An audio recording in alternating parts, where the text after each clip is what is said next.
আসসালামু আলাইকুম ভাইয়াপুরা, কি অবস্থা তোমাদের সবার? তোমাদের গত ভিডিওতে আমাদের এই সমন্বয় অধ্যায়ের যে স্নায়বিক নিয়ন্ত্রণ বা স্নায়ুতন্ত্রের খুব গুরুত্বপূর্ণ একটা পার্ট মস্তিষ্ক, সেটা আমরা মোটামুটি ক্লিয়ার করে দিয়েছিলাম। আজকে আমরা তার পরবর্তী পার্ট অর্থাৎ আমাদের সুষুম্না কাণ্ড এবং এই অধ্যায়ের আরেকটা গুরুত্বপূর্ণ অংশ স্নায়ুতন্ত্রের যে গাঠনিক এবং কার্যকরী একক নিউরন, সেটা নিয়ে কিছু কথাবার্তা বলবো। এবং এরই মাধ্যমে আমাদের সমন্বয় চ্যাপ্টারের স্নায়বিক সমন্বয় বা স্নায়ুতন্ত্রের পার্টটুকু শেষ হয়ে যাবে। বাকি থাকবে শুধুমাত্র হরমোনের পার্টটুকু, সেটা চলে আসবে পরবর্তী ক্লাসে। তাহলে 3 ক্লাসের মধ্যে তোমাদের এই চ্যাপ্টারটা শেষ হয়ে যাচ্ছে ইনশাল্লাহ। চলো তাহলে আজকে আমরা শুরু করি আমাদের পরবর্তী পার্ট এই ক্লাসের। গত দিনে পড়ানো হয়েছিল মস্তিষ্ক, আজকে মস্তিষ্কের পরবর্তী থেকে শুরু হবে, অর্থাৎ সুষুম্না কাণ্ড থেকে শুরু হবে। এখন তোমাদের কাছে আমার একটা প্রশ্ন ছিল, সুষুম্না কাণ্ড কি? মস্তিষ্ক যেখানে শেষ হয়ে যাচ্ছে সেটা সুষুম্না কাণ্ড হিসেবে আমাদের মেরুদণ্ডের ভিতর দিয়ে নেমে যাচ্ছে, তাই না? আমরা যদি একটু চিত্র দেখার চেষ্টা করি, দেখো এটা হচ্ছে আমাদের সুষুম্না কাণ্ডের একটা ছবি। কোনটা সুষুম্না কাণ্ড ভাইয়া? এই যে এখানে আমাদের মস্তিষ্ক আছে মাথার মধ্যে, তাই না, খুলির ভেতর। এই যে মস্তিষ্কটা দেখো নিচে, এই যে ইয়েলো কালার এইভাবে যে নিচে নেমে যাচ্ছে, এটাই হচ্ছে আমাদের সুষুম্না কাণ্ড। সুষুম্না কাণ্ডটা একদম মস্তিষ্কে শেষ প্রান্তে শুরু হয়ে আমাদের মেরুদণ্ডের শেষ প্রান্তে এসে শেষ হচ্ছে। তাহলে আশা করি তোমরা এইটুকু বুঝতে পেরেছো সুষুম্না কাণ্ড জিনিসটা কি, তাই না? মস্তিষ্ক একটা বলের মতো চিন্তা করো।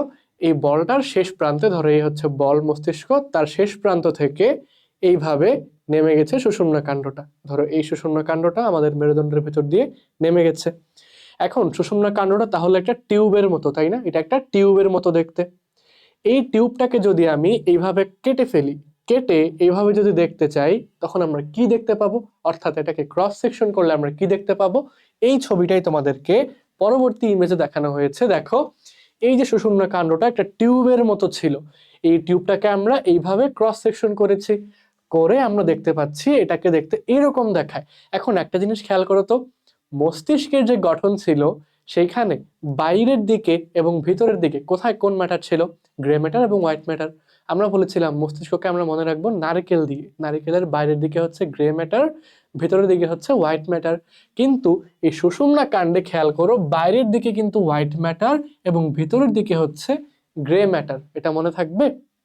আচ্ছা, আর এখানে তোমাদের বোঝার সুবিধার্থে আমরা সেদিন বলেছিলাম যে আমাদের করটিক স্নায়ু এবং সুষুম্না স্নায়ু, দুই ধরনের স্নায়ু রয়েছে, যেগুলো আমাদের যথাক্রমে মস্তিষ্ক এবং সুষুম্না কাণ্ড থেকে বের হচ্ছে। আমরা করটিক স্নায়ু তো আগের ভিডিওতে দেখেছি, সুষুম্না কাণ্ড দেখেছি, সরি সুষুম্না স্নায়ু দেখেছি। এটাও আরেকবার দেখে নিই। দেখো সুষুম্না কাণ্ড থেকে এইভাবে জোড়ায় জোড়ায় আমাদের দুই পাশ থেকে বের হয়ে যায় স্পাইনাল নার্ভ বা সুষুম্না কাণ্ড। তোমাদের এতটুকুই জানতে হবে। এখান থেকে কি জানতে হবে তোমাদেরকে? সুষুম্না কাণ্ডের বাইরের দিকে হচ্ছে হোয়াইট ম্যাটার থাকে এবং ভেতরের দিকে গ্রে ম্যাটার থাকে, এবং দুই পাশ থেকে এরকম টোটাল 31 জোড়া সুষুম্না স্নায়ু বা স্পাইনাল নার্ভ বের হবে। ঠিক আছে? আচ্ছা, আমাদের মেরুদণ্ড, সরি সুষুম্না কাণ্ড নিয়ে আপাতত এর থেকে বেশি কিছু বলার নেই। সুষুম্না কাণ্ডের একটা গুরুত্ব আছে, এই গুরুত্বটা আমরা একটু পরেই গিয়ে পড়বো, ঠিক আছে? তার আগে যাওয়ার আগে, সেখানে যাওয়ার আগে আমি তোমাদেরকে একটা প্রশ্ন করি। আমাদের মানব দেহের সবচেয়ে ক্ষুদ্রতম গাঠনিক এবং কার্যকরী একক কি? সবার উত্তরটাই হবে কোষ, তাই না? এই যে আমাদের বডিতে অস্থি আছে, পেশি আছে, সবকিছুই তো কোষ দিয়ে তৈরি। অস্থি তৈরি হচ্ছে অস্থি কোষ দিয়ে, পেশি তৈরি হচ্ছে পেশি কোষ দিয়ে। তাহলে আমাদের যে স্নায়ুতন্ত্র, আমাদের মস্তিষ্ক, সুষুম্না কাণ্ড, আরো বডিতে ছড়িয়ে ছিটিয়ে থাকা যত স্নায়ু, এই সবগুলা কি দিয়ে তৈরি? তাদের গাঠনিক এবং কার্যকরী এককটাকে আমরা কি বলবো? তারাও এক ধরনের কোষ দিয়ে তৈরি। সেই কোষটাকে আমরা বলি স্নায়ুকোষ। স্নায়ুকোষকে আবার নিউরনও বলা হয়। তাহলে আমাদের স্নায়ুতন্ত্র অর্থাৎ মস্তিষ্ক, সুষুম্না কাণ্ড এছাড়াও যত স্নায়ু আছে, এই সবগুলো যেই একক বা যেই কোষ দিয়ে তৈরি, তাকে আমরা কি বলছি? স্নায়ুকোষ বা নিউরন। ঠিক আছে, স্নায়ুকোষ বা নিউরন। এখন আমরা একটু নিউরন নিয়ে কথাবার্তা বলবো। নিউরনটা হচ্ছে আমাদের দেহের সবচেয়ে দীর্ঘতম বা সবচেয়ে লম্বা কোষ। নিউরন হচ্ছে আমাদের দেহের সবচেয়ে দীর্ঘতম কোষ। তাহলে নিউরন নিয়ে আমরা একটা পয়েন্ট বলতে পারি, এটা হচ্ছে অনেক লম্বা কোষ। নিউরন হচ্ছে অনেক লম্বা কোষ। এক একটা নিউরনের দৈর্ঘ্য কত হতে পারে তোমরা কি জানো? এটা কিন্তু প্রায় 1.5 মিটারের কাছাকাছি হতে পারে। 1.37 মিটার পর্যন্ত কিন্তু হতে পারে লম্বা। ঠিক আছে? আচ্ছা, আমরা নিউরন নিয়ে বেসিক কিছু কথাবার্তা বলতে চাই। আমাদের দেহের যে নর্মাল প্রাণী কোষগুলো থাকে, অর্থাৎ আমাদের যে পেশির কোষগুলো আমরা দেখে এসেছি, বিভিন্ন অঙ্গের কোষগুলো আগে দেখে এসেছি, মাইক্রোস্কোপিক ছবি আমাদের বইয়ের প্রথমেই থাকে, সেগুলোর সাথে কিন্তু আমাদের নিউরনটা মিলতেছে না, তাই না? তাহলে নিউরনটা কেন স্পেশাল? যেহেতু সে স্নায়ুতন্ত্রের একটা গাঠনিক এবং কার্যকরী একক, অবশ্যই সে স্পেশাল। এখন তার কি কি ফিচার্স আছে, তার গঠন কিরকম, তার প্রকারভেদ কিরকম, তার কাজ কি কি, সেগুলোই আমরা এখন জানার চেষ্টা করব, ঠিক আছে? তাহলে আমরা নিউরন কাকে বলবো? নিউরন হচ্ছে আমাদের স্নায়ুতন্ত্রের গাঠনিক এবং কার্যকরী একক। নিউরন হচ্ছে আমাদের স্নায়ুতন্ত্রের গাঠনিক ও কার্যকরী একক। এটা হচ্ছে আমাদের স্নায়ুতন্ত্রের গাঠনিক ও কার্যকরী একক। গাঠনিক ও কার্যকরী একক। তাহলে বুঝতেই পারছো, আমাদের দেহের গাঠনিক এবং কার্যকরী একক যদি হয় কোষ, সেম ভাবে স্নায়ুতন্ত্রের যে গাঠনিক এবং কার্যকরী একক, স্নায়ুতন্ত্রের যে কোষ, তাকে আমরা বলছি স্নায়ুকোষ বা নিউরন। এখন নিউরন থেকে আমাদের কি কি জানতে হবে? দেখো, এখানে নিউরনের একটা চিত্র দেওয়া আছে। এই ছবিটা কিন্তু তোমাদের পরীক্ষায় আঁকতে হবে। তোমাদের যেহেতু আঁকতে হবে, তাই তোমাদের সাথে সাথে আমিও ক্লাসে এঁকে দেখাবো কিভাবে ছবিটা আঁকতে পারো। আচ্ছা, তার আগে দেখো আমরা নিউরনের একটু ফিচার গুলা বলি। একটা নিউরনের দুইটা অংশ থাকে। নিউরনের কয়টা অংশ থাকে? দুইটা। চলো আমরা লিখে ফেলি। একটা নিউরনের দুইটা অংশ থাকবে। একটা নিউরনের কয়টা অংশ থাকবে? দুইটা। দেখো, আমি যদি এখানে লিখি নিউরন, একটা নিউরনের কয়টা অংশ থাকে? দুইটা। একটা হচ্ছে তার কোষ দেহ, একটা হচ্ছে তার কোষ দেহ, আরেকটা হচ্ছে তার প্রলম্বিত অংশ, আরেক হচ্ছে তার প্রলম্বিত অংশ। চলো আরেকবার চিত্রটা একটু দেখি।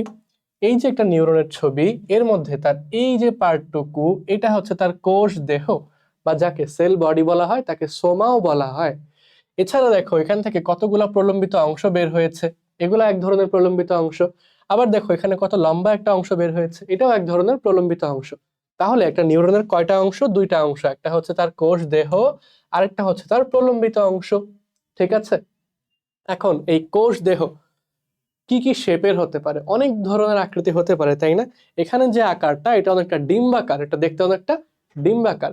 এই কোষ দেহ কি কি আকারের হতে পারে জানো? সে কিন্তু হতে পারে আমাদের তারকাকার, সে হতে পারে আমাদের তারকাকার, হতে পারে সে ডিম্বাকার, হতে পারে সে গোলাকার, সে বিভিন্ন শেপের হতে পারে, ঠিক আছে?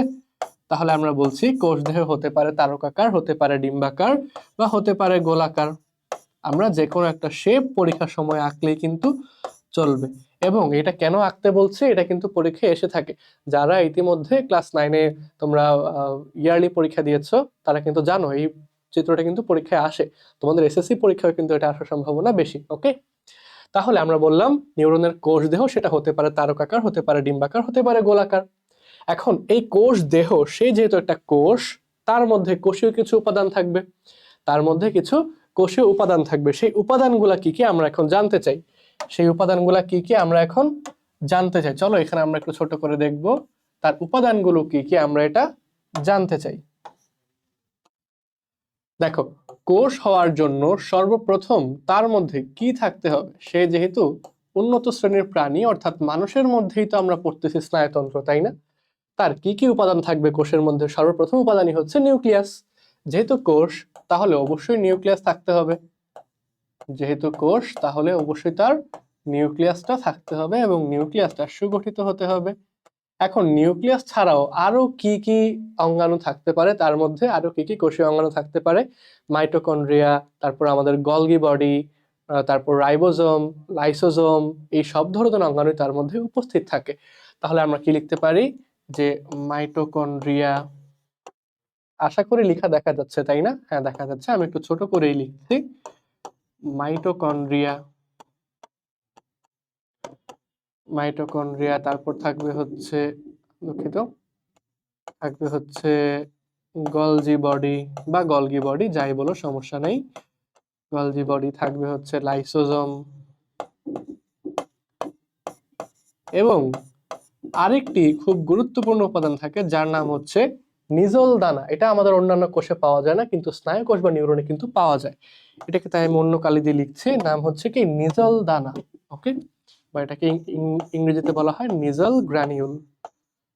নিজল দানা, নিজেল দানা, ঠিক আছে। ওকে, আলাদা করে দিলাম এখান থেকে। তাহলে তার মধ্যে নিউক্লিয়াস থাকবে, mitochondria, Golgi body, lysosome, Nigel দানা, এন্ডোপ্লাজমিক রেটিকুলাম, রাইবোজোম, এগুলো কিন্তু এখানে উপস্থিত থাকবে, ঠিক আছে। আচ্ছা, তাহলে এইগুলো একটু ছোট করে সাইডে লিখে দিই, যদি তোমরা পরবর্তীতে ভাবো ভাইয়া কেন এটা পড়াই নাই। যাই হোক, দেখো এন্ডোপ্লাজমিক রেটিকুলাম থাকবে এবং এখানে রাইবোজোমও উপস্থিত থাকবে। এখানে একটা খুব গুরুত্বপূর্ণ জিনিস কিন্তু মিসিং রয়েছে। এই কোষ দেহের মধ্যে যে উপাদানগুলো, তার মধ্যে খুব গুরুত্বপূর্ণ একটা উপাদান মিসিং, যার নাম হচ্ছে সেন্ট্রিওল। এই সেন্ট্রিওল না থাকার কারণে কিন্তু আমাদের এই নিউরন বা স্নায়ুকোষটা বিভাজিত হতে পারে না। আমাদের বডির মধ্যে বেশিরভাগ কোষে বিভাজিত হতে পারে, তাই না? মাইটোসিস প্রক্রিয়া অথবা মিওসিস প্রক্রিয়ায় কোষ বিভাজন চলছে প্রতিনিয়ত। কিন্তু কেন এই নিউরন একটা থেকে দুইটা হতে পারে না, অর্থাৎ কেন বিভাজিত হতে পারে না? সে কিন্তু আকারে বড় হয় কিন্তু সে বিভাজিত হয় না। কেন বিভাজিত হয় না? তার মধ্যে সেন্ট্রিওল নেই। সেন্ট্রিওল না থাকায় কেন বিভাজিত হয় না? সেন্ট্রিওলের কাজটা কি? আমরা জানি মাইটোসিস কোষ বিভাজনে একটা অত্যন্ত গুরুত্বপূর্ণ ধাপ হচ্ছে আমাদের স্পিন্ডল যন্ত্র সৃষ্টি করা। যদি স্পিন্ডল যন্ত্র সৃষ্টি না হইতো, তাহলে কিন্তু ক্রোমোজোমগুলা এক মেরু থেকে আরেক মেরুতে, অর্থাৎ বিষুবীয় অঞ্চল থেকে দুই মেরুতে পৌঁছাইতে পারতো না, বা মাইটোসিস কোষ বিভাজন শুরুই হইতো না স্পিন্ডল যন্ত্র সৃষ্টি না হইলে, তাই না? তাই আমরা বলতে পারি সেন্ট্রিওলের অনুপস্থিতির কারণে আমাদের এই নিউরনটা বিভাজিত হয় না। তাহলে আমরা এখানে একটু ছোট করে লিখে দিই যে সেন্ট্রিওলের অনুপস্থিতির কারণে বিভাজিত হয় না। এখানে হচ্ছে আমাদের সেন্ট্রিওল অনুপস্থিত, সেন্ট্রিওল নাই, তাই সে বিভাজিত হয় না, তাই এই কোষটা বিভাজিত হতে পারে না, তাই সে বিভাজিত হতে পারে না, ঠিক আছে। আশা করি আমরা এটা বুঝতে পেরেছি। তাহলে আমরা কোথায় ছিলাম? আমরা ছিলাম কোষ দেহে। কোষ দেহে হতে পারে তারকাকার, হতে পারে ডিম্বাকার, হতে পারে গোলাকার। তার মধ্যে প্রয়োজনীয় কোষীয় উপাদান বেশিরভাগই আছে, কিন্তু সেন্ট্রিওল উপস্থিত নেই, যার কারণে সে কিন্তু বিভাজিত হতে পারছে না। তারপর আসো তার প্রলম্বিত অংশ। এখন প্রলম্বিত অংশ হতে পারে দুই ধরনের। কয় ধরনের? দুই ধরনের। আমরা একটু পরেই দেখব প্রলম্বিত অংশ হতে পারে দুই ধরনের। একটা হচ্ছে আমাদের ডেনড্রন, একটাকে আমরা বলি ডেনড্রন, আরেকটাকে আমরা বলি এক্সন। একটা হচ্ছে ডেনড্রন, একটা হচ্ছে এক্সন। একটা হচ্ছে ডেনড্রন, একটা হচ্ছে এক্সন। এখন কোনটা ডেনড্রন, কোনটা এক্সন, কোনটার কাজই বা কি, চলো আমরা একটু দেখে আসি চিত্র থেকে। এই যে আমাদের কোষ দেহটা ছিল, দেখো তো তার আশেপাশে অনেক ছোট ছোট শাখা প্রশাখা বের হয়েছে না? অনেক ছোট ছোট প্রলম্বিত অংশ বের হয়েছে না? এদেরকে বলা হচ্ছে ডেনড্রন। এগুলোকে বলা হচ্ছে কি? ডেনড্রন। এগুলোকে বলা হচ্ছে ডেনড্রন, ঠিক আছে, আমি ডি দিয়ে লিখে দিলাম। আর দেখো এখান থেকে একটা লম্বা প্রলম্বিত অংশ বের হয়ে গেছে, এটাকে আমরা বলবো এক্সন। এটাকে আমরা কি বলবো? এটাকে আমরা বলবো এক্সন। তাহলে কোনটা ডেনড্রন, কোনটা এক্সন, আশা করি বুঝতে পেরেছো, তাই না? তাহলে দেখো ডেনড্রন কিন্তু সংখ্যায় 0 থেকে শতাধিক পর্যন্ত হতে পারে। ডেনড্রন সংখ্যায় 0 থেকে শতাধিক পর্যন্ত হতে পারে, এবং এই ডেনড্রন গুলা দেখো, এই যে একটা ডেনড্রন, সে কিন্তু আবার শাখা প্রশাখা তৈরি করলো। এই যে সে আবার শাখা প্রশাখা তৈরি করলো, তার শাখা প্রশাখা বা তার শাখাকে বলা হচ্ছে ডেনড্রাইট। তার শাখা প্রশাখাকে বলা হচ্ছে কি? ডেনড্রাইট। ডেনড্রাইট, ঠিক আছে। এই ডেনড্রন বা ডেনড্রাইটের কাজ কি, এটা আমরা একটু পরবর্তীতেই দেখব। কেন একটু পরে দেখব? কারণ আমাদেরকে সিনাপস বুঝতে হবে। সিনাপস না বুঝলে আমরা তার কাজটা বুঝবো না, ঠিক আছে। আমরা তাহলে এই পার্টটুকু একটু পরের জন্য রেখে দিলাম। তাহলে আমরা দেখলাম প্রলম্বিত অংশ দুই ধরনের, 0 থেকে শতাধিক এবং আকারে ক্ষুদ্র, অর্থাৎ সংখ্যায় বেশি এবং আকারে ক্ষুদ্র হবে আমাদের ডেনড্রন, যারা কোষ দেহ থেকে সংখ্যা অনেক বেশি বের হচ্ছে, এবং ডেনড্রন যদি কোনো শাখা প্রশাখা তৈরি করে তাকে আমরা বলি ডেনড্রাইট। এবং আমাদের কোষ দেহ থেকে একটা লম্বা প্রলম্বিত অংশ বের হচ্ছে, যেটা সংখ্যায় কম, অর্থাৎ সংখ্যায় একটি, তাকে আমরা বলছি এক্সন। ডেনড্রন এবং ডেনড্রাইট সম্পর্কে তো একটু দেখলাম, বাট এক্সনটা একটু বড়, এখান থেকে একটু বেশি কিছু আমাদের জানতে হয়, ঠিক আছে। এখান থেকে আমাদের বেশি কিছু জানতে হয়। আমরা এক্সন নিয়ে একটু কথাবার্তা বলবো, তার আগে চলো আমরা একটু চিত্রটা এঁকে ফেলি, যেহেতু এটা আমাদের জন্য গুরুত্বপূর্ণ। এই ছবিটা আমাদের জন্য যেহেতু গুরুত্বপূর্ণ, আমরা তার চিত্রটা এঁকে ফেলি। আমরা বললাম নিউরনের কয়টা অংশ? দুইটা, কোষ দেহ এবং প্রলম্বিত অংশ। কোষ দেহ হতে পারে ডিম্বাকার, হতে পারে গোলাকার, গোলাকার অথবা হতে পারে তারকাকার। চলো আমরা এটাকে তারকাকার ভাবে আঁকি, চলো আমরা এটাকে স্টার শেপ আঁকি। হয়ে গেল, তাই না? এটা হচ্ছে কোষ দেহ হয়ে গেল। এখন এখান থেকে আমাদের তৈরি হবে একজন। এই হচ্ছে একজন, ধরো এই হচ্ছে আমাদের একজন, এটা হচ্ছে একজন। এখন এখান থেকে আমাদের কিছু ডেনড্রন তৈরি হবে। এই হচ্ছে ধরো dendron, dendron, dendron, dendron, dendron. Dendron গুলা কিছু শাখা প্রশাখা তৈরি করবে, ধরো এই হচ্ছে আমাদের ডেনড্রাইট, এগুলো হচ্ছে আমাদের ডেনড্রাইট। ঠিক আছে, তাহলে কোষ দেহ এঁকে ফেললাম, প্রলম্বিত অংশ একজন এঁকে ফেললাম, ডেনড্রন এঁকে ফেললাম, এবং ডেনড্রনের যে শাখা প্রশাখা ডেনড্রাইট তাও আমরা এঁকে ফেললাম। এখন আমাদের কোষ দেহ, তার মধ্যে কিছু গুরুত্বপূর্ণ উপাদান পাওয়া যায়, ধরো এই হচ্ছে আমাদের নিউক্লিয়াস, এই হচ্ছে আমাদের গুরুত্বপূর্ণ কি নিউক্লিয়াস, এই হচ্ছে কোষের সবচেয়ে গুরুত্বপূর্ণ উপাদান নিউক্লিয়াস। আচ্ছা, এখন দেখো নিউক্লিয়াস ছাড়াও আরো কি কি উপাদান থাকে। এখানে আমাদের মাইটোকন্ড্রিয়া থাকে, মাইটোকন্ড্রিয়া, ধরো এই হচ্ছে মাইটোকন্ড্রিয়া। এখানে আমাদের থাকবে হচ্ছে অনেক গুরুত্বপূর্ণ একটা উপাদান, নাম হচ্ছে নিজল দানা, ধরো এগুলো হচ্ছে আমাদের নিজল দানা। ঠিক আছে, এই হচ্ছে আমাদের কোষ দেহের ভেতরে নিজল দানা। আমি সব জায়গায় নিজল দানা দিয়েছি, শুধুমাত্র এই পার্টটুকু বাকি রেখে। কেন এটা বাকি রেখেছি একটু পরেই বলছি। তাহলে মাইটোকন্ড্রিয়া দিলাম, নিজল দানা দিয়ে দিলাম, আরো কি পাওয়া যায়? আরো পাওয়া যায় হচ্ছে আমাদের বিভিন্ন ধরনের কোষীয় অঙ্গাণু, যেমন আমাদের এখানে গলজি বডি পাওয়া যাবে, ধরো এই হচ্ছে আমাদের গলজি বডি। এখানে পাওয়া যাবে আমাদের লাইসোজোম, এখানে পাওয়া যাবে আমাদের রাইবোজোম, এখানে পাওয়া যাবে এন্ডোপ্লাজমিক রেটিকুলাম, তাই না? অনেক কিছু আমরা পেয়েছি। এখানে খেয়াল করো, কোষ দেহের বেশিরভাগ জায়গায় কিন্তু নিজল দানাগুলা উপস্থিত, কিন্তু যেই জায়গা থেকে একজনটা তৈরি হয়েছে এই জায়গায় কিন্তু নিজল দানা অনুপস্থিত। এই জায়গাটায় নিজল দানা অনুপস্থিত, এটা হচ্ছে নিজল দানাবিহীন এরিয়া বা নিজল দানাবিহীন অঞ্চল। এই জায়গাটাকে একটা বিশেষ নাম দেওয়া হয়েছে, এটাকে বলা হয় একজন হিলক। এটাকে বলা হবে কি ভাইয়া? একজন হিলক। যেহেতু এখান থেকে একজন তৈরি হচ্ছে তাই তার নাম একজন হিলক, এবং একজন হিলকে কিন্তু নিজল দানা অনুপস্থিত। ঠিক আছে, ওকে। তাহলে চলো এখন আমরা একজনটা নিয়ে একটু পড়ালেখা করি।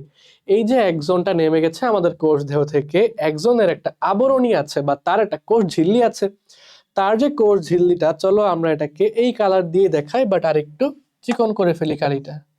তার যে কোষ ঝিল্লি, ধরো এই হচ্ছে তার কোষ ঝিল্লি, ঠিক আছে, এই হচ্ছে তার কোষ ঝিল্লি। কোষ ঝিল্লি তো আসলে এত দূরে থাকে না, একদম লেগে থাকে, বাট ছবিতে তো এটা বোঝানো আসলে একটু কঠিন। ধরো এই হচ্ছে তার কোষ ঝিল্লি। একজনের যে কোষ ঝিল্লি তার নাম হচ্ছে একজোলেমা। ঠিক আছে, আমাদের নর্মাল কোষের যে কোষ ঝিল্লি তাকে আমরা বলি প্লাজমা লেমা বা প্লাজমা মেমব্রেন। তাই একজনের যে কোষ ঝিল্লি তাকে আমরা বলতে পারি একজোলেমা, একজোলেমা। তাহলে দেখো আমি যদি একটু মার্কিং করতে চাই, যদি একটু মার্কিং করতে চাই, এই যে আমাদের ইয়েলো কালার যেটা নেমে গিয়েছে এটা হচ্ছে আমাদের একজন, এটা হচ্ছে আমাদের একজন। ঠিক আছে, আর এই যে আমাদের তার কোষ ঝিল্লি বা তার আবরণী ঝিল্লি তার নাম হচ্ছে কি? একজোলেমা, নাম হচ্ছে একজোলেমা। আচ্ছা, এখন দেখো এই যে একজন একজোলেমা তাদেরকে পুরোপুরি ভাবে আবৃত করে রাখে একটা আবরণী যার নাম হচ্ছে কি? নিউরিলেমা, যার নাম হচ্ছে নিউরিলেমা। নিউরিলেমাটা আমি অন্য কালি দিয়ে দেখাই, ধরো এই কালিতে দেখাচ্ছি। তাকে আবৃত করে রাখবে কি? নিউরিলেমা। এই যে এইভাবে আবৃত করে রাখবে তাকে নিউরিলেমা।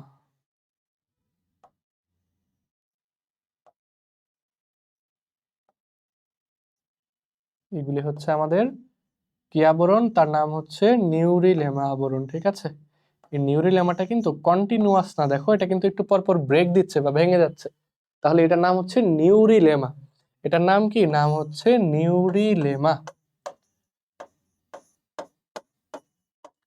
এটার নাম হচ্ছে নিউরিলেমা। এই নিউরিলেমাটা কি দিয়ে তৈরি? এটা একটা আবরণ। আবরণটা কি দিয়ে তৈরি?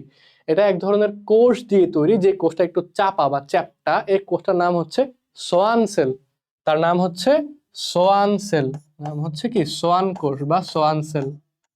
নাম হচ্ছে সোয়ান কোষ। তার নাম হচ্ছে সোয়ান কোষ। ঠিক আছে, সোয়ান কোষ বা সোয়ান সেল। এই যে আমাদের নিউরিলেমা এবং একজন বা একজনের যে মূল অক্ষ, তাদের মাঝে আরেক ধরনের আবরণকারী পদার্থ থাকে যেটা স্নেহ পদার্থ দিয়ে তৈরি বা লিপিড দিয়ে তৈরি। ওই বিশেষ ধরনের স্নেহ বা লিপিড জাতীয় পদার্থটার নাম হচ্ছে আমাদের মায়োলিন আবরণী বা মায়োলিন শীট। এই যে এখানে আমাদের বিশেষ ধরনের একটা আবরণী থাকবে, বিশেষ ধরনের একটা পদার্থ দিয়ে এটা ইনসুলেটেড থাকবে, তার নামই হচ্ছে কি? মায়েলিন সিট বা মায়েলিন আবরণী। এখানে এটা আসলে অনেক এই যে মার্কার সরি আমাদের হচ্ছে এখানে স্মার্ট পেন দিয়ে আঁকাটা খুব দুঃসাধ্য একটা কাজ, দুঃসহ একটা কাজ আসলে, এত ছোট নিখুঁত একটা চিত্র আঁকা। তাও আমি তোমাদেরকে বোঝানোর জন্য দেখাচ্ছি, ঠিক আছে? এই হচ্ছে আমাদের, এগুলা হচ্ছে মায়েলিন আবরণী, এগুলা হচ্ছে মায়েলিন আবরণী বা মায়েলিন সিথ, ঠিক আছে? এই হচ্ছে মায়েলিন সিথ, তাহলে আমরা একে বলতে পারি মায়েলিন সিথ। এই মায়েলিন সিথটা কি দিয়ে তৈরি ভাইয়ারা? এটা আমি অলরেডি বলেছি, এটা তৈরি হচ্ছে স্নেহ পদার্থ বা এক ধরনের লিপিড দিয়ে, এটা স্নেহ পদার্থ দিয়ে তৈরি, ঠিক আছে? এখন একটা জিনিস খেয়াল করো, এই যে নিউরিলেমা গ্রিন কালার যে লেয়ারটা, এটা কিন্তু কন্টিনিউয়াস না, অর্থাৎ এটা কিন্তু একদম এইভাবে সোজা নেমে যায় না, সে কিন্তু এইভাবে এসে দেখো এক জায়গায় ব্রেক করেছে, তাই না? নিউরিলেমাটা কিন্তু অলওয়েজ আমাদের একজনের থেকে দূরে দূরে থাকে, সে একজনের সঙ্গে লেগে থাকে না। কিন্তু যেই জায়গায় মায়েলিন সিথটা অ্যাবসেন্ট, যে জায়গায় মায়েলিন সিথের আবরণীটা নেই, সেই জায়গায় এই নিউরিলেমাটা দেখো সরাসরি আমাদের একজনের গায়ে টাচ করছে। দেখো এই যে নিউরিলেমাটা এখানে সরাসরি আমাদের একজনের গায়ে টাচ করেছে, তাই না? নিউরিলেমাটা সরাসরি যেখানে একজনের গায়ে টাচ করে, অর্থাৎ যেখানে মায়েলিন সিথটা অনুপস্থিত, ওই জায়গাটাকে আমরা বলি র্যানভিয়ারের পর্ব। তাকে আমরা কি বলি? তাকে আমরা বলি র্যানভিয়ারের পর্ব বা নোড অফ র্যানভিয়ার। তাকে আমরা বলি কি? তাকে আমরা বলি র্যানভিয়ারের পর্ব বা বলি নোড অফ র্যানভিয়ার। এই নোড অফ র্যানভিয়ার থাকার সুবিধা কি? সুবিধা হচ্ছে আমরা জানি আমাদের যে স্নায়বিক উদ্দীপনা বা আমাদের যে ইম্পালসটা যায়, এটা কিন্তু এক ধরনের ইলেকট্রোকেমিক্যাল সিগন্যাল। ইলেকট্রোকেমিক্যাল সিগন্যাল বা ইলেকট্রিক সিগন্যালটা কিন্তু এখান থেকে জাম্প করে একটা নোডে আসে বা একটা র্যানভিয়ারের পর্বে আসে, এখান থেকে জাম্প করে আরেকটায় যায়, জাম্প করে আরেকটায় যায়, অর্থাৎ তাকে পুরো পথটা ট্রাভেল করতে হয় না, সে লাফিয়ে লাফিয়ে খুব দ্রুতই সংকেতটা পরিবহন করতে পারে। এটাই হচ্ছে সুবিধা এই মাইলিন সিট থাকার এবং এই র্যানভিয়ারের পর্ব থাকার, ঠিক আছে? যেখানে আমাদের একজন শেষ হচ্ছে, এই প্রান্তকে আমরা বলি একজন টার্মিনাল, এবং একজন টার্মিনালে একজনটা এরকম শাখায় ভাগ হয়ে যায়, একজনটা এরকম শাখা প্রশাখায় ভাগ হয়ে যায়। এদেরকে আমরা একজনের কোল্যাটারাল শাখাও বলতে পারি, অথবা আমরা এদেরকে শুধুমাত্র একজন টার্মিনালও বলতে পারি, ঠিক আছে?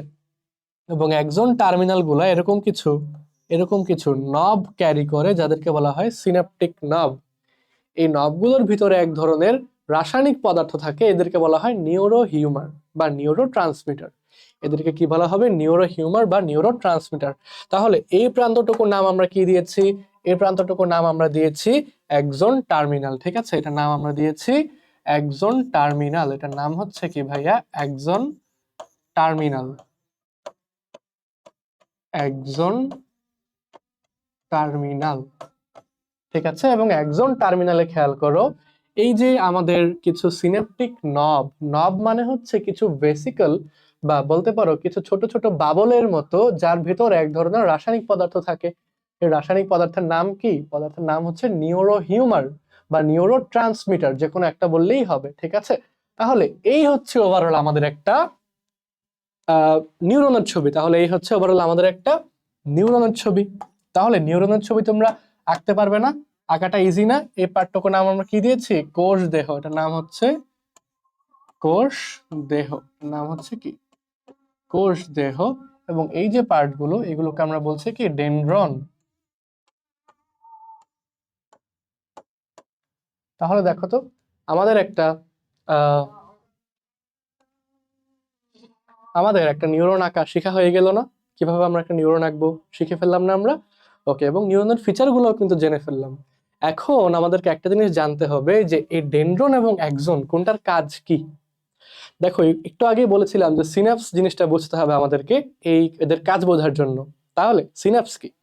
ধরো তোমাকে কেউ এখানে টাচ করলো হাতের এই জায়গায়, বাট তুমি এটা ফিল করলা। কেন ফিল করলা? কারণ তোমাকে এখানে কেউ টাচ করার পরে তোমার এই স্কিনের নিচে যে নিউরন গুলো আছে, এই নিউরনটা এটা কিন্তু কানেক্টেড তার পরবর্তী নিউরনের সাথে, তার পরের নিউরনটা কানেক্টেড তার পরের নিউরনের সাথে, এই নিউরনটা কানেক্টেড আরেকটা নিউরনের সাথে। এটা ঘুরে ঘুরে কোথায় যাচ্ছে? সুষুম্না কাণ্ড। সুষুম্না কাণ্ড থেকে এটা উঠছে আমাদের মস্তিষ্কে। অর্থাৎ এই যে রাস্তাটা, এই রাস্তাটা কিন্তু নিউরন দিয়ে তৈরি। একটা নিউরন একটা সঙ্গে যুক্ত হয়ে হয়ে এই রাস্তাটা তৈরি করে। আচ্ছা, এখন নিউরনগুলো কিভাবে যুক্ত হয়? তারা কি রশির মতো একটার সঙ্গে একটা এভাবে বেঁধে যায় বা এইভাবে যুক্ত হয়? না, এই নিউরনগুলো একটার সাথে একটা যুক্ত হয় একটু মধ্যবর্তী দূরত্ব রেখে। ঠিক আছে, এই যে মধ্যবর্তী দূরত্ব রেখে একটার সাথে একটা নিউরন যুক্ত হওয়া, এটাকে বলা হচ্ছে সিনাপস। সিনাপস আমরা একটু পরবর্তীতে দেখবো, সমস্যা নেই।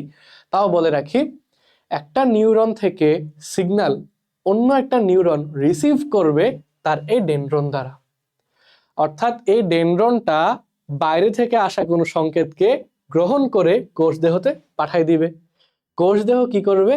এই সিগন্যালটাকে তার পরের নিউরনে পাঠানোর জন্য, পরের নিউরনের ডেনড্রনে পাঠানোর জন্য এই একজন দিয়ে সিগন্যালটা পাঠাই দিবে। এই একজন দিয়ে সিগন্যালটা পরের নিউরনের ডেনড্রনে চলে যাবে। এই হচ্ছে আমাদের ডেনড্রন এবং একজনের কাজ। বুঝতে পেরেছো? ডেনড্রন হচ্ছে উদ্দীপনা গ্রহণ করে কোষদেহে নিয়ে আসে, আর কোষদেহ কি করে? একজনের সাহায্যে এই গৃহীত উদ্দীপনাটাকে পরবর্তী নিউরনের ডেনড্রনে পাঠায়। আমরা এটা বোঝার জন্য সিনাপস একটু পরেই দেখব। আচ্ছা, এই যে আমাদের নিউরনের কিন্তু প্রকারভেদ আছে ভাইয়া, নিউরনের কিন্তু প্রকারভেদ আছে, নিউরনের একটু প্রকারভেদ আছে। দেখো, আমরা মাত্রই বললাম যে ধরো এখানে কেউ তোমাকে টাচ করলো, এই সিগন্যালটা তোমার ব্রেনে চলে গেল, তাই তুমি এটা ফিল করতে পারলে। কিভাবে ফিল করতে পারলে? এই নিউরনগুলো সিগন্যালটা ভিতরের দিকে নিয়ে গেল। তাহলে এই যে সিগন্যাল আমাদের নিউরন ভিতরের দিকে নিয়ে গেল, যেই ধরনের নিউরনগুলা সিগন্যালটা ভিতরের দিকে বা কেন্দ্রের দিকে অর্থাৎ আমাদের মস্তিষ্ক এবং সুষুম্না কাণ্ডে নিয়ে গেল, তাদেরকে আমরা বলি অন্তর্মুখী অথবা সংবেদী নিউরন। তাদেরকে আমরা বলবো অন্তর্মুখী অথবা সংবেদী নিউরন। তাহলে প্রথমত এটা আমাদের হতে পারে কি? সংবেদী নিউরন। তাহলে এটা হতে পারে আমাদের সংবেদী নিউরন। সংবেদী স্নায়ু হতে পারে, সংবেদী স্নায়ু, অথবা এটাকে আমরা অন্তর্মুখীও বলতে পারি, এটাকে আমরা অন্তর্মুখীও বলতে পারি, অথবা এটাকে কিন্তু আমরা ইংরেজিতে সেন্সরি বলে থাকি। এটাকে আমরা ইংরেজিতে সেন্সরি বলে থাকি, সেন্সরি নিউরন। ঠিক আছে, তারপর আবার চিন্তা করো, ধরো কখনো এরকম হয় না, তোমার হাতে কিছু একটা লেগে আছে, তুমি এটা এই হাত দিয়ে পরিষ্কার করতে চাচ্ছ, বা তোমার এই হাতে তুমি একটু হার্ড কিছু ফিল করলা, এটা তুমি টান দিয়ে সরিয়ে আনতে চাচ্ছ। তাহলে দেখো, এখানে আমরা ফিল করলাম, সিগন্যালটা নিয়ে গেল অন্তর্মুখী নিউরন ব্রেনের দিকে, তাই না? সুষুম্না কাণ্ড হয়ে মস্তিষ্কে চলে গেল। এখন মস্তিষ্ক থেকে আরেকটা সিগন্যাল তো আসতে হবে, আসার পরে আমাকে এই হাতটা সরাইতে হবে, তাই না?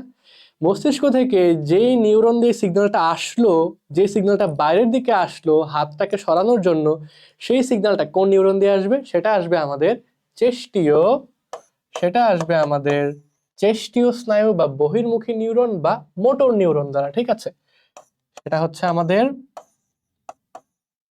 চেষ্টীয়, বা তাকে আমরা আজ্ঞাবহ বলতে পারি। চেষ্টীয়, বা তাকে আমরা আজ্ঞাবহ বা বহির্মুখী যাই বলো, কোনো সমস্যা নাই। চেষ্টীয় বলতে পারো বা আজ্ঞাবহ বলতে পারো, বা তাকে আমরা ইংরেজিতে কি বলে থাকি? তাকে আমরা ইংরেজিতে বলে থাকি মোটর নিউরন। ঠিক আছে, আবার কিছু নিউরন আছে, তারা সংবেদী কাজও করতে পারে, আবার চেষ্টীয় কাজও করতে পারে। তাদেরকে আমরা কি বলে থাকি? তাদেরকে আমরা বলে থাকি মিশ্র নিউরন। তাদেরকে আমরা বলে থাকি কি ভাইয়া? মিশ্র নিউরন। তাদেরকে আমরা বলে থাকি মিশ্র নিউরন। বোঝা গেল? তাহলে এই হচ্ছে নিউরনের প্রকারভেদ। এখন চলো আমরা একটু নিউরনের কিছু কাজ দেখে আসি। নিউরনের কাজ দেখার পর আমরা সিনাপসে চলে যাব। ঠিক আছে, তাহলে নিউরন সম্পর্কে তোমাদের টোটাল আইডিয়া ক্লিয়ার হয়ে যাবে ইনশাল্লাহ। ওকে, এখন আসো নিউরনের কাজ কি। সবার প্রথমেই নিউরন হচ্ছে আমাদের উদ্দীপনা পরিবহন করতে পারে। নিউরনটা কি করতে পারে? উদ্দীপনা পরিবহন করতে পারে। উদ্দীপনা পরিবহন করতে পারে অর্থাৎ তোমাকে কেউ টাচ করলে এই উদ্দীপনাটা সে কেন্দ্রে নিয়ে যেতে পারছে, সে ভিতরের দিকে উদ্দীপনা পরিবহন করলো। আবার তোমার ব্রেন যদি বলে হাতটাকে এখান থেকে সরিয়ে আনো, তখন সে কিভাবে উদ্দীপনা পরিবহন করলো? ব্রেন থেকে সে এই যে আমাদের হাতের যে পেশি, এখানে সিগন্যাল নিয়ে আসলো। অর্থাৎ সে উদ্দীপনা পরিবহন করে আমাদের পরিবেশের ভিতরে এবং বাইরে দুই জায়গায় সমন্বয় রক্ষা করার জন্য, তাই না? তাহলে আমরা বলতে পারি ভেতরের এবং বাইরের পরিবেশের মধ্যে সমন্বয় রক্ষা বা যোগাযোগ রক্ষা। এই হচ্ছে আমাদের ভেতরের ও বাইরের পরিবেশে, ভেতরের ও বাইরের পরিবেশে, বাইরের পরিবেশে যোগাযোগ রক্ষা।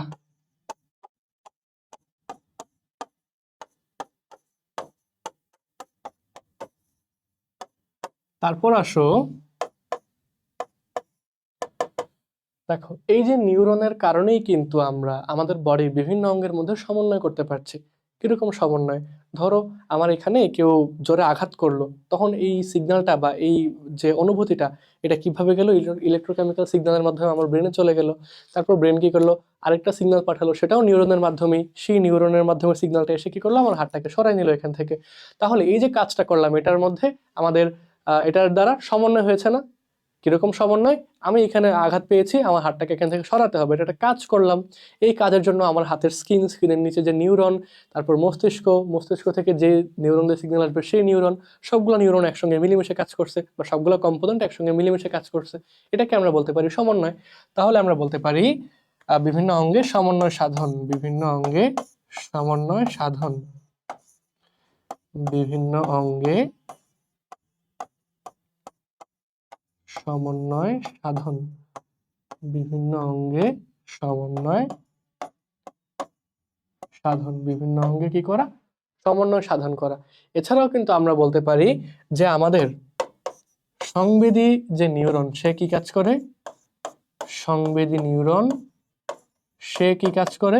সে বাইরের থেকে বা বাইরের পরিবেশের উদ্দীপনা মস্তিষ্কে প্রেরণ করে, তাই না? আবার আমরা বলতে পারি আমাদের চেষ্টীয় বা আজ্ঞাবহ যে নিউরন আছে, চেষ্টীয় বা আজ্ঞাবহ যে নিউরন আছে, তারা কি করবে? তারা মস্তিষ্ক থেকে কোনো উদ্দীপনা বাইরের দিকে নিয়ে আসবে, তারা মস্তিষ্ক থেকে কোনো উদ্দীপনা আমাদের অঙ্গ প্রত্যঙ্গে সঞ্চালিত করবে। তাহলে এগুলো আমরা বলতে পারি না ওভারঅল নিউরনের কাজ? তাহলে আমাকে ভাইয়ারা বলো তো, নিউরনটা তোমাদের জন্য একদম ক্রিস্টাল ক্লিয়ার হয়েছে কিনা? নিউরন থেকে কি আর কিছু বাকি আছে? দেখো, নিউরন থেকে তোমাদের যা যা জানা দরকার সবকিছু কিন্তু এই ছোট একটা পার্টে বলে দেওয়া হয়েছে। আশা করি নিউরন নিয়ে আর কোনো ধরনের সমস্যা নেই। এই চিত্রটা কিন্তু খুবই ইম্পর্টেন্ট, পরীক্ষায় এটা কিন্তু আঁকতে হবে, এবং প্রতিটা পার্ট সম্পর্কে যে কথাবার্তাগুলো বলেছি সেগুলো মনে রাখতে হবে, খাতায় এইভাবেই লিখতে হবে পরীক্ষায়। তাহলে ইনশাল্লাহ ফুল মার্কস পেয়ে যাবে, নাম্বার কাটার কোনো সুযোগ থাকবে না, ঠিক আছে? তাহলে আমরা নিউরনের প্রকারভেদ কাজ দেখে ফেললাম। এখন চলো আমরা একটু সিনাপস নিয়ে কথাবার্তা বলি। সিনাপসকে আমরা বলেছিলাম, তোমাকে কেউ এখানে টাচ করলে সিগন্যালটা কিভাবে তোমার ব্রেনে চলে গেল? একটা নিউরন থেকে পরবর্তী নিউরনে, এখান থেকে পরবর্তী নিউরনে, পরবর্তী নিউরন থেকে আমাদের ঘুরে ঘুরে সুষুম্নাকাণ্ড হয়ে মস্তিষ্কে উঠে যাবে সিগন্যালটা, তাই না? কিভাবে যাবে চলো এটা আমরা একটু দেখে ফেলি। এটা যাবে সিনাপসের মাধ্যমে। ধরো এই হচ্ছে আমাদের একটা নিউরন, এখন কিন্তু এত সুন্দর করে আঁকবো না, ঠিক আছে? ধরো এই হচ্ছে আমাদের একটা নিউরন, ধরো এই হচ্ছে একটা নিউরন, কোন রকম আঁকলাম, ঠিক আছে? হচ্ছে একটা নিউরন, তার পরবর্তীতে আরেকটা নিউরন থাকবে, পরবর্তীতে এই ধরো আরেকটা নিউরন হচ্ছে,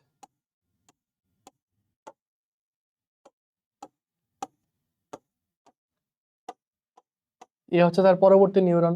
এই নিউরন থেকে সিগন্যাল এখানে আসবে, এই নিউরন থেকে সিগন্যাল যাবে আবার তার পরবর্তী নিউরনে, তাই না?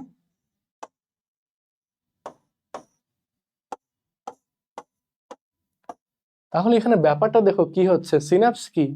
এই যে নিউরন গুলার মধ্যে সংযোগ, অর্থাৎ যেখানে একটা নিউরন শেষ হচ্ছে এবং আরেকটা নিউরন শুরু হচ্ছে, এই পার্টটুকুকে আমরা বলি সিনাপস। এই যে পার্টটা, এটাকে আমরা বলি সিনাপস। এই পার্টটাকে আমরা কি বলবো? এটাকে আমরা বলবো সিনাপস। অর্থাৎ সিনাপস কি? যেখানে একটা নিউরন শেষ হয় এবং আরেকটা নিউরন শুরু হয়। দেখো, ধরো তোমাকে কেউ স্কিনে টাচ করলো, এই সিগন্যালটা তোমার ব্রেন এখন যাওয়া লাগবে। স্কিনে টাচ করলো, স্কিনের নিচে একটা তোমার নার্ভ আছে, বা ধরো একটা নিউরন আছে, এই নিউরনে ধরো সিগন্যালটা আসলো। এই সিগন্যালটা এই নিউরনের একজন দিয়ে কোথায় আসবে? পরবর্তী নিউরনের ডেনড্রনে। এই নিউরনের একজন দিয়ে সিগন্যালটা আসলো পরবর্তী নিউরনের ডেনড্রনে। ডেনড্রন সিগন্যালটাকে রিসিভ করে পাঠাইলো এই নিউরনের কোষ দেহে বা সেল বডিতে। এই নিউরনের কোষ দেহ থেকে একজন দিয়ে পরবর্তীতে সিগন্যালটা আসবে পরের নিউরনের ডেনড্রনে। এই নিউরনের ডেনড্রনে সিগন্যালটা আসলে নিউরনের কোষ দেহ সিগন্যালটাকে গ্রহণ করলো, কোষ দেহ থেকে সিগন্যালটা একজন দিয়ে চলে যাবে পরবর্তী নিউরনের ডেনড্রনে। এই যে ফ্লোটা, এটাই হচ্ছে আমাদের সিনাপসের মধ্য দিয়ে ইলেকট্রিক বা ইলেকট্রোকেমিক্যাল ইম্পালসের ফ্লো, ঠিক আছে? দেখো, এই যে মাঝখানে ফাঁক রয়ে গিয়েছে, এই পার্টটুকু কিন্তু সিনাপসের অংশ, এটাকে বলা হয় সিনাপটিক ক্লেফট। এই পার্টটুকুকে বলা হয় সিনাপটিক ক্লেফট বা সিনাপটিক ফাটল, ঠিক আছে? এত কিছু আমাদের জানতে হবে না, জাস্ট এতটুকু জানলেই চলবে যে সিনাপসটা কি, কিভাবে সিনাপসটা ফাংশন করে। এই হচ্ছে ডেনড্রন এবং একজনের কাজ, অর্থাৎ ডেনড্রন আগের নিউরন থেকে সিগন্যালটাকে রিসিভ করে একজন পরের নিউরনের ডেনড্রনে সিগন্যালটা পাঠায় দেয়, এটুকু বোঝানোর জন্য সিনাপসটা লেখা ছিল। ঠিক আছে, আশা করি তোমাদের সিনাপসটা বোঝা হয়ে গিয়েছে। আমাদের এই স্নায়ুতন্ত্রের বা স্নায়বিক নিয়ন্ত্রণের, স্নায়বিক সমন্বয়ের সর্বশেষ পার্টে আমরা এসে পড়েছি, সেটার নাম হচ্ছে প্রতিবর্তী ক্রিয়া। এবং প্রতিবর্তী ক্রিয়ার জন্য আমাদের সবচেয়ে গুরুত্বপূর্ণ যেই পার্ট, সেটা হচ্ছে সুষুম্না কাণ্ড। এই জন্য ক্লাসের প্রথমে বলেছিলাম সুষুম্না কাণ্ড এর একটা গুরুত্ব আছে, গুরুত্বটা আমরা একটু পরেই পড়বো। এখন চলো দেখি কি সেই গুরুত্ব। এখন আমরা দেখব প্রতিবর্তী ক্রিয়া। প্রতিবর্তী ক্রিয়া বোঝাটা খুব ইজি। নর্মালি আমরা কি জানি যে আমাদের বডির বা আমাদের মুভমেন্টের যত সিদ্ধান্ত, সব সিদ্ধান্ত কোথা থেকে আসে? সব সিদ্ধান্ত আসে আমাদের ব্রেন থেকে, তাই না? আমরা এটা জানি না? কিন্তু প্রতিবর্তী ক্রিয়ার সিদ্ধান্ত কিন্তু ব্রেন থেকে আসে না, এটা আসে সুষুম্না কাণ্ড থেকে। এখন কেন সুষুম্না কাণ্ড থেকে আসে, কোনগুলো প্রতিবর্তী ক্রিয়া, কখন সুষুম্না কাণ্ড থেকে আসবে, তাই না? এটা জানতে হবে না? চলো আমরা একটু জানি। ধরো তুমি একটু অন্যমনস্ক বা অমনোযোগী অবস্থায় কোথাও বসে আছো, এখন হঠাৎ করে তোমার হাতের তালুতে গরম কিছু লাগলো বা কেউ হঠাৎ করে একটা পিন ফুটাই দিল, তখন তুমি কি করবে? হাত সঙ্গে সঙ্গে এখান থেকে সরাই নিবা না? সঙ্গে সঙ্গে উইথড্র করবা না? এই ব্যাপারটাই হচ্ছে প্রতিবর্তী ক্রিয়া। ধরো কেউ এখানে হঠাৎ করে পিন ফুটাই দিল, বাট তুমি অমনোযোগী ছিলা, এই যে পেইন একটা সিগন্যাল, এই যে পেইনের ফিলিংসটা, এটা নিউরন দিয়ে প্রবাহিত হয়ে সুষুম্না কাণ্ড হয়ে মস্তিষ্কে উঠতে উঠতে যেই সময়টুকু লাগবে, আমাদের সুষুম্না কাণ্ড সেই সময়টুকু দেয় না থাকে। যখনই সিগন্যালটা নিউরন দিয়ে ঘুরে ঘুরে সুষুম্না কাণ্ডে এসে পৌঁছাবে, সুষুম্না কাণ্ড কি করবে? সে মস্তিষ্কের মতো কাজ করবে, সে আরেকটা সিগন্যাল পাঠিয়ে দিবে আমাদের হাতের মাসেলে, বলবে হাতটাকে তাড়াতাড়ি সরাই নাও। তাহলে এই যে ব্রেনের কাজটা সুষুম্না কাণ্ড করলো, এই এই ব্যাপারটুকুই হচ্ছে আমাদের প্রতিবর্তী ক্রিয়া। তাহলে বোঝা গেল? আশা করি এর থেকে সহজভাবে তো বোঝানো সম্ভব না। প্রতিবর্তী ক্রিয়া তাহলে আমরা কাকে বলতে পারি? আমরা প্রতিবর্তী ক্রিয়া কাকে বলতে পারি? আমরা বলতে পারি, দেখো, যে সকল উদ্দীপনার প্রতিক্রিয়া, যে সকল উদ্দীপনার প্রতিক্রিয়া, যে সকল উদ্দীপনার প্রতিক্রিয়া মস্তিষ্ক দ্বারা নিয়ন্ত্রিত না হয়ে, প্রতিক্রিয়া মস্তিষ্ক দ্বারা নিয়ন্ত্রিত না হয়ে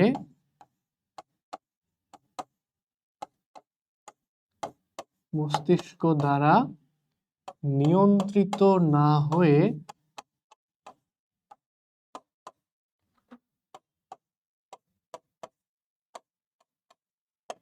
সুষুম্না কাণ্ড দ্বারা নিয়ন্ত্রিত হয়, অর্থাৎ আমাদের স্পাইনাল কর্ড দ্বারা নিয়ন্ত্রিত হয়। স্পাইনাল কর্ডে এখানে সিগন্যালটা দিবে, তাই না? সুষুম্না কাণ্ড দ্বারা নিয়ন্ত্রিত হয়, এবং তারা কিন্তু আমাদের স্নায়বিক উদ্দীপনার তাৎক্ষণিক কার্যকারিতার ফলে ঘটে। তারা কিভাবে ঘটবে?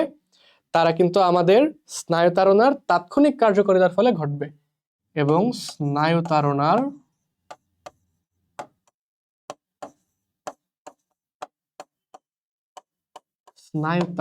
তাৎক্ষণিক কার্যকারিতার ফলে ঘটে।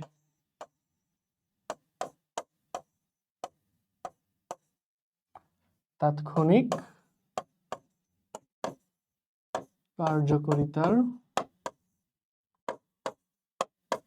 ফলে ঘটে।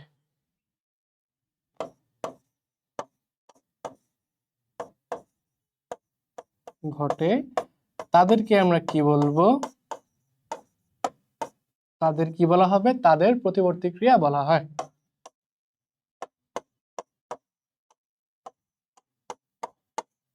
তাদের প্রতিবর্তী ক্রিয়া বলা হয়, ঠিক আছে? তাদের প্রতিবর্তী ক্রিয়া বলা হয়। তাহলে আমরা দেখে ফেললাম প্রতিবর্তী ক্রিয়া কাকে বলে। চলো আমরা একটু একটা ছবি দ্বারা বোঝার চেষ্টা করি যে প্রতিবর্তী ক্রিয়াটা কিভাবে সঞ্চালিত হচ্ছে। দেখো, এই যে একটা ছবি, ছবিটা আশা করি স্পষ্ট দেখতে পাচ্ছ। এখানে কি দেখানো হয়েছে? দেখানো হয়েছে যে গরম একটা পাতিল বসানো আছে চুলার মধ্যে বা আগুনের মধ্যে, অর্থাৎ পাতিলটা খুবই গরম। কেউ এখানে ভুলে হাত দিয়েছে, তার অন্যমনস্ক ভাবে সে এখানে হাত দিয়ে দিয়েছে। হাত দেওয়ার ফলে যে গরম লেগেছে, তাই সে সঙ্গে সঙ্গে হাতটা এখান থেকে সরিয়ে নিয়েছে। এটাই হচ্ছে প্রতিবর্তী ক্রিয়া। কিভাবে ব্যাপারটা হলো?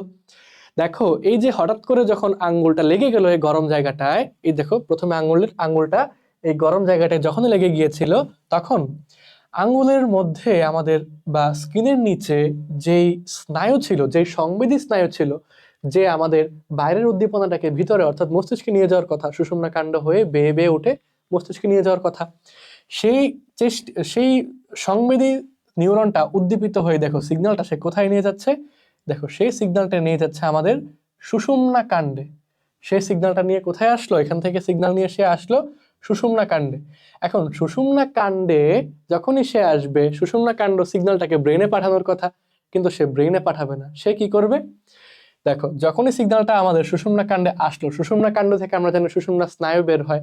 সুষুম্না স্নায়ুর দুইটা মূল থাকে, একটা হচ্ছে সামনের দিকের মূল, একটা হচ্ছে পেছনের দিকের মূল। এটাকে আমরা বলি সম্মুখ মূল বা ভেন্ট্রাল রুট, পিছনেরটাকে আমরা বলি পশ্চাৎ মূল বা ডরসাল রুট।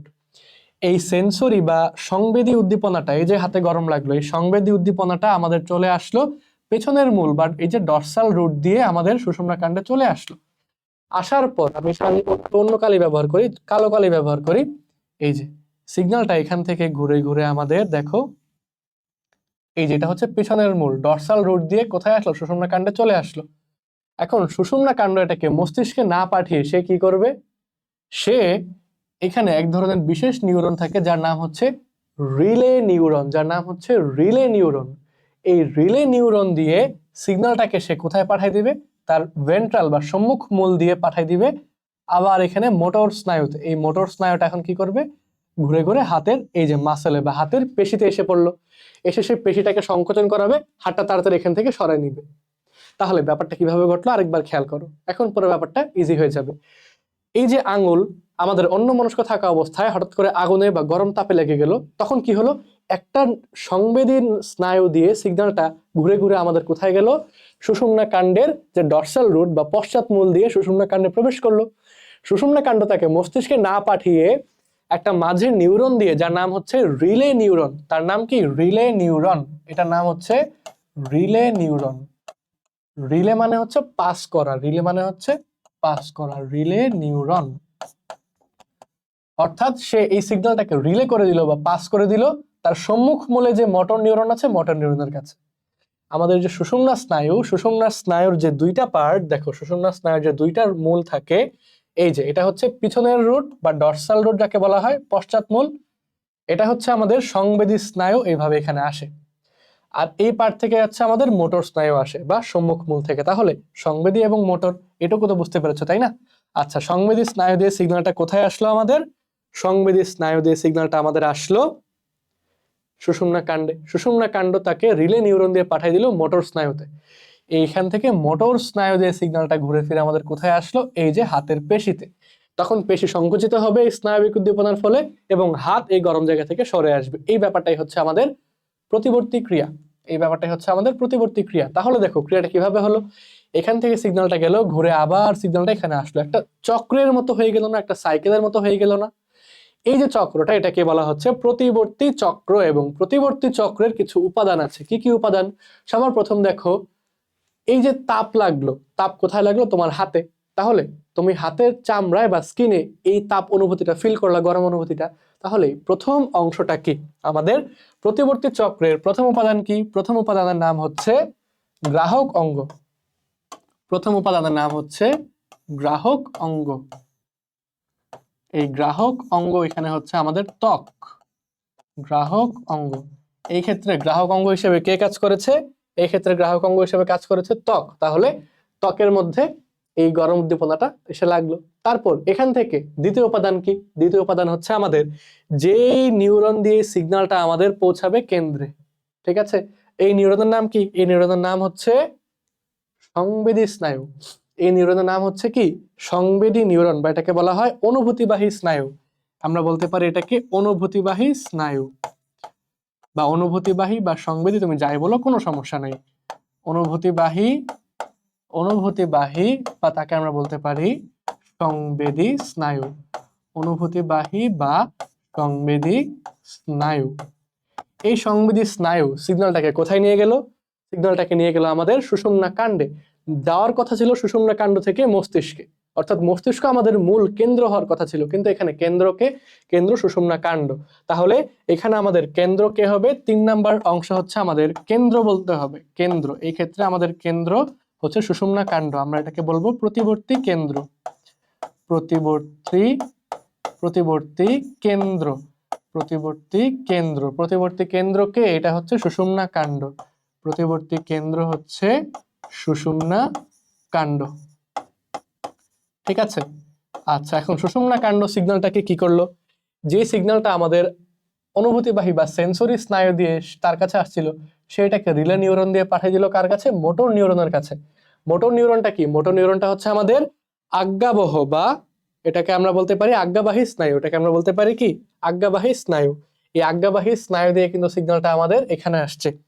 4 নম্বর উপাদানকে প্রতিবর্তী চক্রের 4 নম্বর উপাদান হচ্ছে আজ্ঞাবাহী স্নায়ু।